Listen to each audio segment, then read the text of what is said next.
Okay, it's time for continuing on through more reviews. Will we try to figure this one out, perhaps? And there's at this point we're up to Zoids, game based on the toy line. Was sure. So let's get on with this. Get on with this review. Yeah, Zoids. You won't expect much from a licensing deal to produce a game based around a bunch of toys that resemble dinosaurs. Happily, however, it has produced a game of surprising depth and difficulty that will appeal to more to a games player looking for a tough challenge than to the younger age range who play with the toys themselves. The game takes place on a planet controlled by red Zoids, where your task as the only humanoid on the planet is to put together Zoidzilla, the leader of the blue Zoids, and defeat the red Zoid leader, Redhorn the Terrible. The six pieces of Zoidzilla are hidden under city domes. 8 domes, a power plant, mine, and beacon make up a city network, and there are 10 of these on the game map. Only 6 networks will contain a piece of Zoidzilla, so you'll have to do a lot of searching and destroying to find them. You begin as a Spider Zoid at one of the several possible locations in the game map. You will be in a, you'll be in a valley between the impassable mountain ranges that also surround most cities. Have I ever missed anything? No. The mountains, city features, Zoids, and yourself are marked on the map, but only a small area of this can be viewed at a time. This will appear in the centre of the display for most of the time, although this has several different uses at different times. Around the central display are an icon menu, information window, and a Zoid thought window. The two windows will give you information on your Zoid's weaponry, defences, power, and how he feels about the current situation, i.e., whether he feels threatened or not. The icon menu is how he is controlled. There are 8 icons: Zoid ID, scanner, status, guns, missiles, radio, information, and move. The Zoid ID will allow you to identify Zoids on the map, so that you know who you're getting into a scrap with. The information icon provides a similar service in identifying any other features on the map. The move option allows you to shift the Zoid around in open areas, but not through any terrain features. The status gives you a readout on the power Zoids, power pods, missiles, guns, damage, and pieces of Zoidzilla that you have. The scanner is used for locating power pods and parts of Zoidzilla that may appear counter enemy missile strikes, while missiles are your own attack method. Okay. The guns are used on a 3D display of incoming missiles that have to be shot, or they will damage the Zoid and eventually destroy it. Missiles have to be targeted and then guided through a very tricky mountain.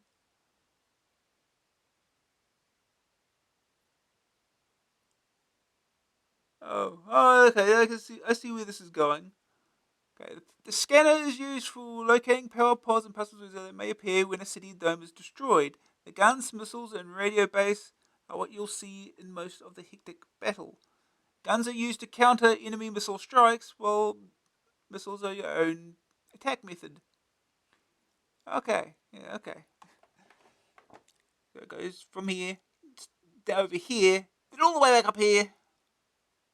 Yeah, it was perfectly right. Missiles have to be targeted and then guided through a very tricky mountain range to their destination in another 3D display. The radio is used to call up a separate missile strike, and combining these two functions is how you destroy cities.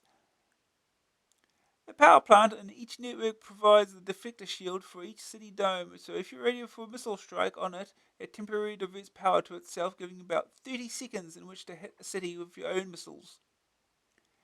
The mine and beacon are also important targets, since the former provides materials for more red Zoids, and the latter alerts the two most powerful red Zoids to your presence, and they head straight for you. There are 6 types of Zoid with different strengths. This will affect how much damage a missile attack will do to you. the behaviour of the Zoid, and whether it is replaceable. Your own Zoid will become more powerful as parts of Zoidzilla are collected, giving you more firepower or armour. At first, things are extremely difficult and frustrating with interminable enemy missile strikes and difficulty in guiding your own missiles. However, Perseverance will teach you all the tricks and reveal a very absorbing game that will provide a lasting challenge and plenty of action. The graphics are colourful icons and effective vectors for the action, while the worst bit of the game is the sound. You'll turn it off after only a couple of minutes. Zoids may take work to get into, but it's worth every bit of effort. Green screen view. Vital screens are blue on black, making them effectively unplayable. Buy something else, a modulator perhaps. Second opinion. There's so much frustration early on in this game. You might as well wonder if the game's actually playable. Well, playable it certainly is, but the frustration never really lets up. There's so little time between incoming strikes, and it's easy to get ground down without ever having a chance to fire back. Good, but tough. Red Zoid Roll of Death. There are 6 types of Red Zoid. This rundown in ascending order of deadliness will give you an idea of what's in store for you.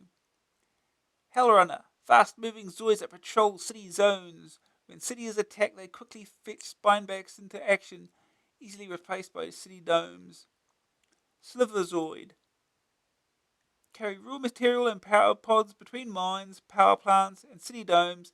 May leave these behind when destroyed, but have good firepower and are replaceable by domes. Spineback. Stand by inside domes until summoned by Hellrunners into battle.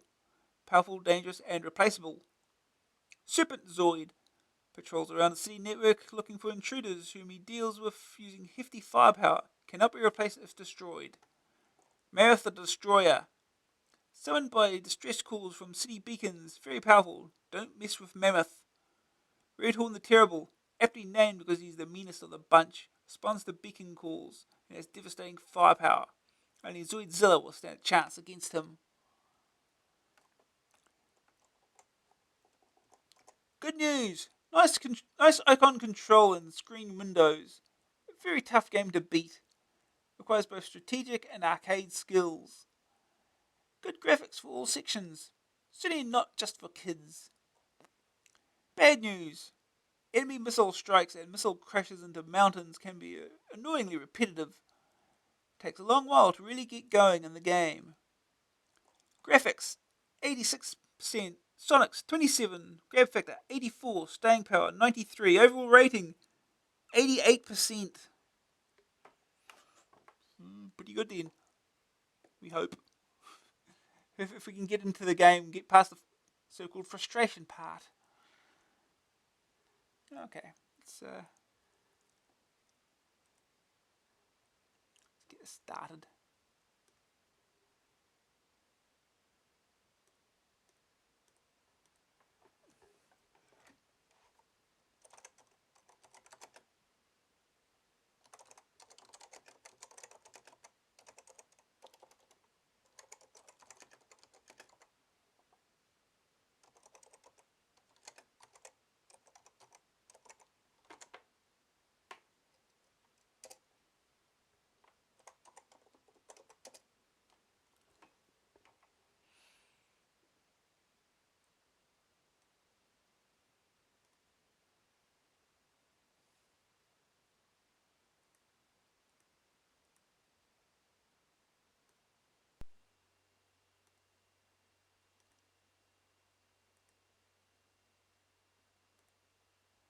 Okay.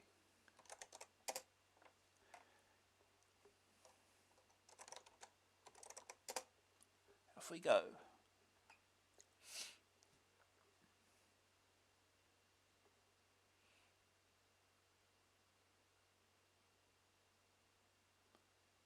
Zoids.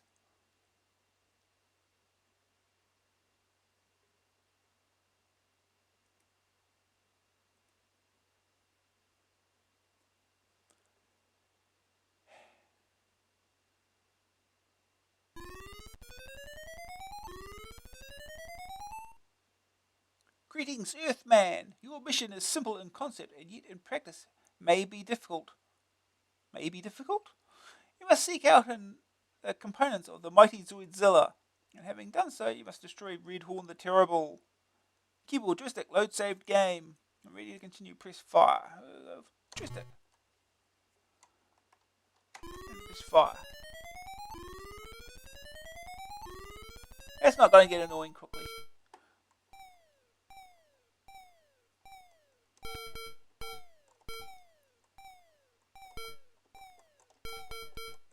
So it's smooth. Okay, oh no, it's missiles apparently.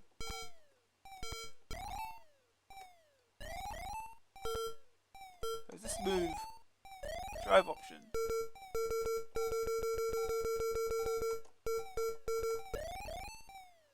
We're moving. Woo.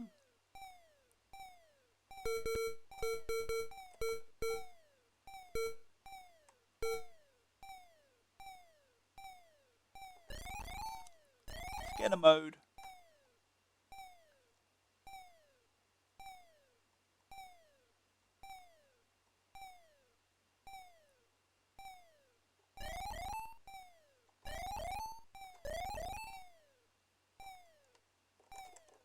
We see nothing. What does this do? It's a data system. No feature. Oh, guess we'll move some more.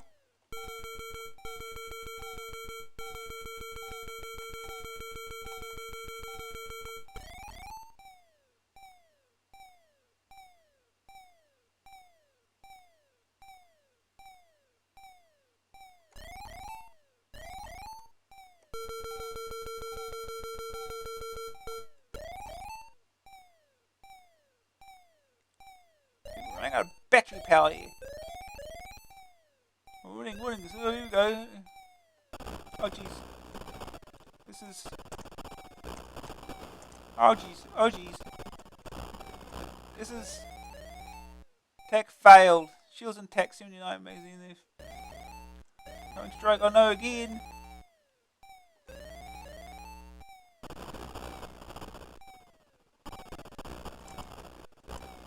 Ow, ow.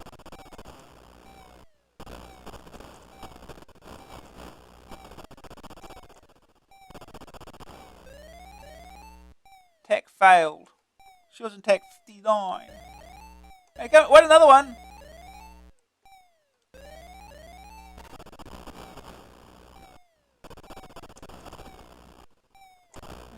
These are hard to... You can't avoid them, apparently. You gotta hit every one. And hitting them is not hard, easy. 5. Shields attack 5.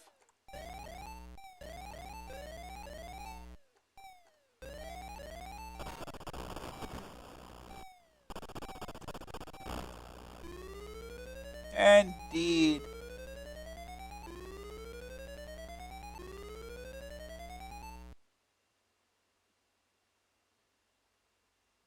Your mission has failed due to failure of your combat shields. Your final rating will follow.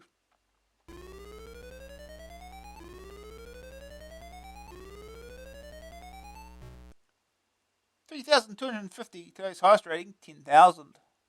Great.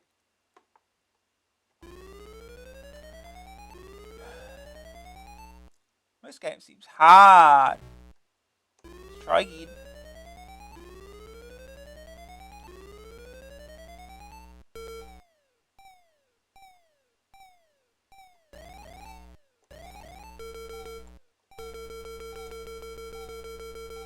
Can't move diagonally for reasons.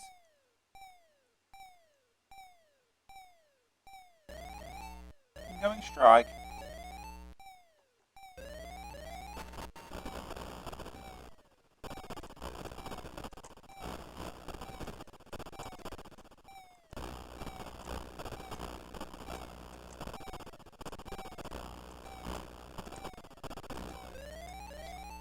Ow. She was in tech 43.